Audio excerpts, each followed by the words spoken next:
and I'm gonna be that guy that Chris is not gonna like tonight, and that makes for good podcasting. So if we end up going at each other's throats, don't worry, guys. Chris and I are not having a falling out. Chris and I are buddies, okay? It's okay every now and then to agree to disagree, and that might happen tonight. But there is a path for this team to achieve all of its goals minus one, and that would be that they wouldn't be undefeated. Nothing changes in this game other than the fact that we now can't slip up again. So for the next 6 games, you got to win them all. You cannot lose any of them. And Nick Quint, Boggs versus Wildman pay-per-view, steel cage. It wouldn't be a buried alive match, would it, Chris? I don't know. That's a little too old school. There's a path where they can achieve everything they set out to achieve. Here's how it happens. You got to win your next 6 games. You go 11-1. The only other team that I look at right now and say, well, they might end up being 11-1. It's crazy to think this would be Penn State or Indiana. But guess what? You play both of them, and if you beat them, you're going to automatically move ahead of them. And it doesn't matter if Oregon slips up and loses one, even if they lose in Ann Arbor. Let's say they go into Ann Arbor, they play an awful game, and they make Blue Wolverine very happy. And all of a sudden they lose that game and they're 11-1. But we go ahead and beat the team up north last game of the season, so that doesn't matter either.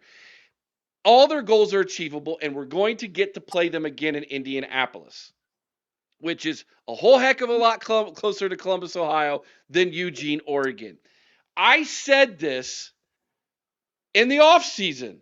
The game that worried me the most was traveling out to Eugene, Oregon.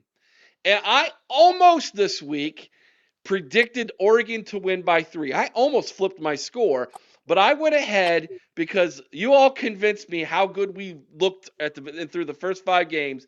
We were going to go in there and win. But I did not let you all convince me to make this a 2-point win. I said 27-24 was my prediction, remember? I always knew this game was going to be close. So to come away from Eugene, Oregon, which they say is a really tough place to play, with a 1-point loss on the road where you played like dog crap, I think is a good sign. If we can clean up that dog crap and make some changes, when we get them again in Indy, we can beat them. I believe that. Hopefully, the coaching staff believes that. And they coach like it. Because you just lost by 1 point in their house. And you get them in our home away from home in Indy, but you can't slip up on your way there. You're going to have to beat Nebraska, Penn State on the road. You're going to have to beat a surging Indiana team. You're going to have to make sure you don't vomit all over yourself against DK's Purdue at home. And then you have to beat the team up north. And there's one other team. I can't remember who else we're playing in that smorgasbord there. Northwestern, I think, at Wrigley Field. There you go. Northwestern and Wrigley. Gosh, that field scares me more than anything. Anyways, you go 6-0. You get them again in Indy. You beat them in Indy. I'm telling you, everything's right in front of you. You're probably looking at what, the number 2 seed at least, maybe even still number 1. Because if Texas gets beat, all right, there's a chance that you can jump Texas. So everything is still, and I'm not convinced that you want to be the number 1 seed, because I think that there's a very good chance that 8-9 could be a really good SEC team, like a real good SEC team. So looking at everything prospectively, the sky's not falling. Now, I know you want to argue with me. Go ahead, Chris. You're absolutely right, Eric. There is a path for this team to get right where they want to be. It's the big one. But they're not going to do it with Ryan Day. You've lost that much faith in him. Completely lost faith in Ryan Day. I have no faith that he can win a big game. And I'm a little kind of wondering how you can still call Indy the Buckeyes home away from home when the last 3 years Ryan Day has failed to get them there. He has a 1-7 record against top 5 teams, Eric. 1-7. His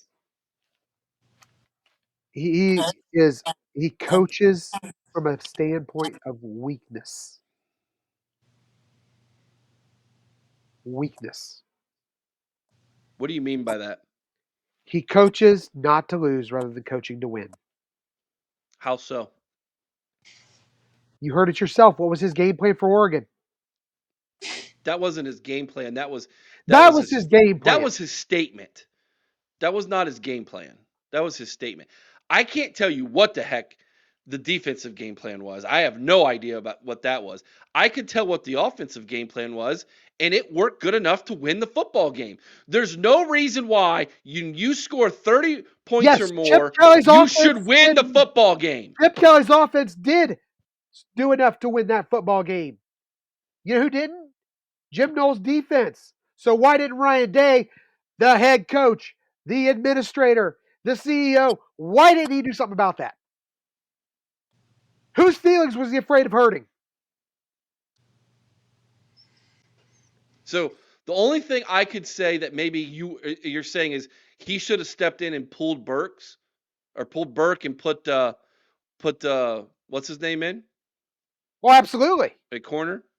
Absolutely. I probably would have agree with that, but he didn't. But because of that one move, you're going to sit here and try to tell me that you've lost complete faith in Ryan Day because of that one move. I've lost complete faith in Ryan Day because of 1-7. I've lost complete faith in Ryan Day because of 3 straight losses to Michigan.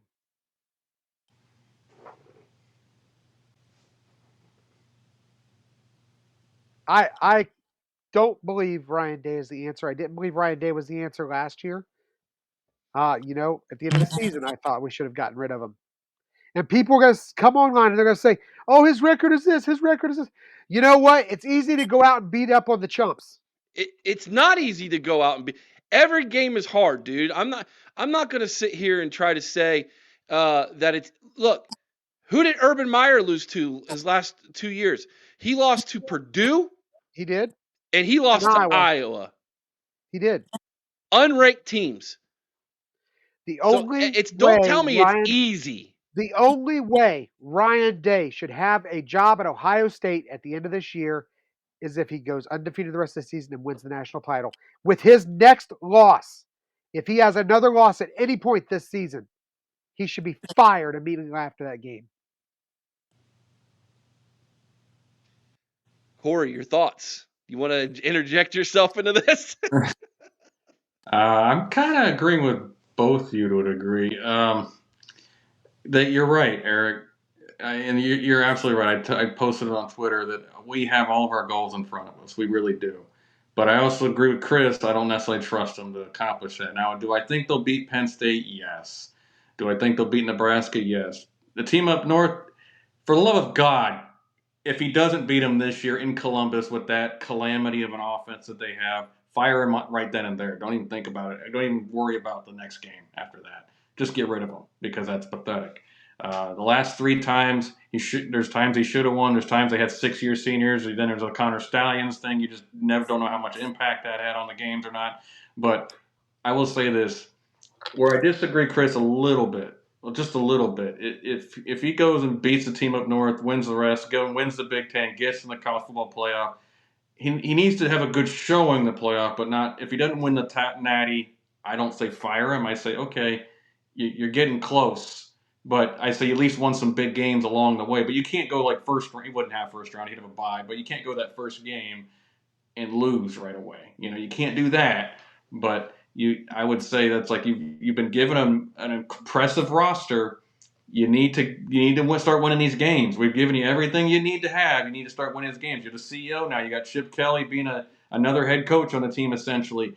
We're running the offense fairly well. I think we can all agree overall. But that being said, yeah, I do agree that Ryan Day's got some ultimatums right now. It's like, dude, you need to win. You can't not go to Indy this year. You can't miss Indy this year. You can't. It's not negotiable.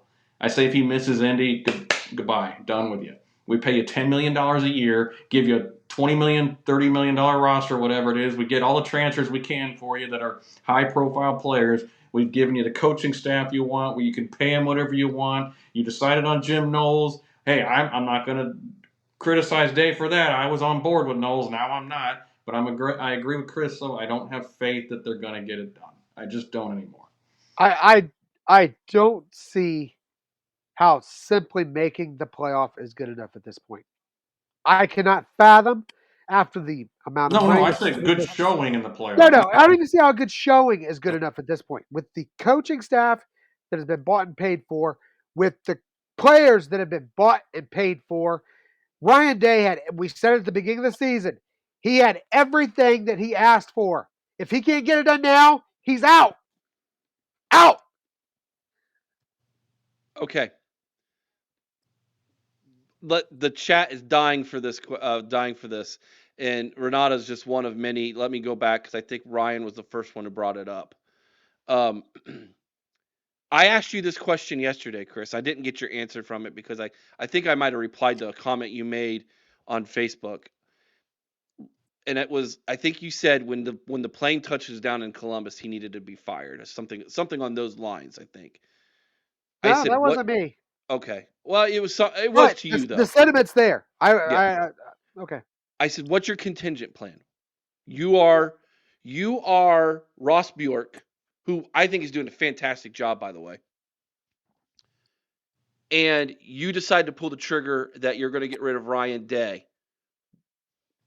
Who you putting in his place, and what's the long-term process here? Right now, I mean, Yeah, honestly, like who I takes would have over the team right now, and what's your long-term thinking? as far as right now goes, I would have three options. Okay. First one would be Mike Vrabel. That would be my choice. He would also be my plan for the future. He's up there in Cleveland, just kind of twiddling his thumbs, hanging out, beating the guys on the field. Probably the best player in the Cleveland organization right now. Uh, if Vrabel isn't willing to come down and join up, I'm telling you right now, if I've got this team and I have only one loss, I'm calling Urban Meyer, saying, "Come finish out this season for me." You, he doesn't. Eric, you okay, buddy? You can't do that. You absolutely can. No, you can't. Urban has his fingerprints are not on this team at all. Nowhere. Um, He doesn't even run the same system, Chris. What's the he gonna third, do? Stand on the sideline and act like he had another brain aneurysm? the third plan, and probably the most conceivable, and I know people are going to argue this because they're going to say, "Oh no, he's going to run away with Ryan." Chip Chip Kelly. Kelly. If you fire Ryan Day, I cannot see them walking into Chip Kelly's office and him going, "All right, I'll take my protege's job, who I came here for." It's not going to happen.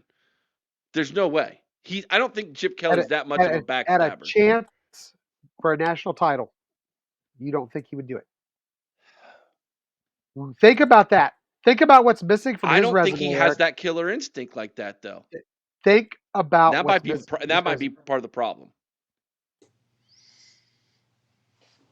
I'm telling you right now, I think one of those three options is the way. And William McBride, I see your comment, but you know what? I disagree. I don't think Chip Kelly walks away. I actually think Chip Kelly would accept the job because it's Ohio State, and it's just hard for. And because if you go to him and say, finish out this season, Yeah. win me a natty, then we will let you out of your contract for the next year and you can do Or he whatever you might want with want an that money. extension at that point. Hey, give me a big contract. Okay, here you go. If you win the Natty, you proved yourself. But I think Chip Kelly would obviously be the interim guy if they did fire Ryan Day. Interim, but that's it because Yeah. think about this. Think about this. And I think I didn't mean to step on your toes, Cory, because you might be going here. You're good. He left UCLA because he didn't want to be a CEO. If you think being a CEO at UCLA is hard, try being one in, in Columbus, Ohio. Fair point. That's fair. But you know what? There's no He's way. he's ta- to quote our friend Jim Harbaugh, he would be starting out on third base. Well, the thing about Chip Kelly is he didn't want to be a CEO at UCLA because they didn't want to give him what he needed. Ohio State's clearly shown they'll give you what you need, so maybe he has a different attitude about it. I don't know. Not, But I'm going to disagree on Mike Vrabel, though. He hates recruiting. He doesn't want to recruit. So it's like, how do you get a coach here who doesn't want to recruit? You get in college football, you got to love recruiting. You got to love it even more now with the NIL garbage going on. you know what? Maybe he would. Maybe with the NIL, he might have a different opinion on it. I'd have to hear him talk about it. Maybe he just feels good when we just pay players now or something. Maybe he feels that way about it. But I know when he was here, man, he hated recruiting with a passion. Urban had to beg him to go to trips. And you know what? You got two guys on that defensive staff already that are really strong recruiters. Tim Walton and who? James Laurinaitis, maybe? Yes. I think those two. Walton's there already. I think Laurinaitis. I thought you were going to say Johnson for a second. I was like, dude, he's on his way out if Vrabel comes in. And he should be. Yeah, I agree. I agree with that. You guys know how I love tinfoil hat conspiracy theory football stuff. Sweet, let's go. So Donald Hoffer, you're speaking when you start a comment with tinfoil hat idea, you got my attention. Okay. Chip Kelly fills in for a year to find a replacement. Then they go after Luke Fickell. I'm about to say something that's going to you might not agree with this, Chris. I would rather have Luke Fickell than Mike Vrabel, and it's for this very reason. Luke Fickell is a college coach. I don't think Vrabel's a college coach. I don't disagree. I would rather have Fick by far. Second point, Luke Fickell was never coming here with Gene Smith, the athletic director. He's no longer here. That's correct. And I believe Ross Bjork could care less what Gene Smith and his egotistical ideas think when it comes to hiring the next football coach. Yeah. And again, hats off to him for picking who he wants. I know for a fact. Listen. Some people aren't going to like this, but I know we're a football podcast. I don't think Gene Smith hires Jake. He doesn't. Gosh darn it! What's his last name? Jake Diebler. Diebler. Gosh dang it! He's not hiring Diebler because he's going to want some big name guy that's going to come in and underperform the same way Chris Holtman did. And thank goodness Bjork was the one who got to pick the next head coach, and it wasn't Gene Smith on his way out. So, because I think Jake's going to do a pretty good job. Now, the only thing I would say is I would still rather have Ryan Day over Marcus Freeman. I'll say this to what you're saying, Eric. I do like Ross Bjork too, by the way. And I have actually a friend of mine's daughter. When Bjork was Ole Miss, was one of the lead female golf players at a national title winning golf team. She knew Ross and loved him. Said he was just a great guy, always sitting with the athletes, eating lunch with them, getting their input on everything, things like that. Very personable guy. I know he loves Ryan Day, but obviously money talks. If the boosters ain't happy with you, the money talks. I would trust. I know he gave an extension to Jimbo Fisher. Before anybody brings that up, I get it. It was a mistake. But I would trust Ross on his search. If he went and got Mike Vrabel, as much as I disagree with it, I'd say, well, he must have a reason for it. I'll give him the benefit of the doubt on that one. But whoever he brought in, I'd say, okay, he has a vision for this. There's obviously a vision in place here because I think Ross is a visionary guy. Oh my goodness, this conversation. I did not expect to go down this rabbit hole this evening, but I shouldn't be surprised. I should not be surprised that we went here.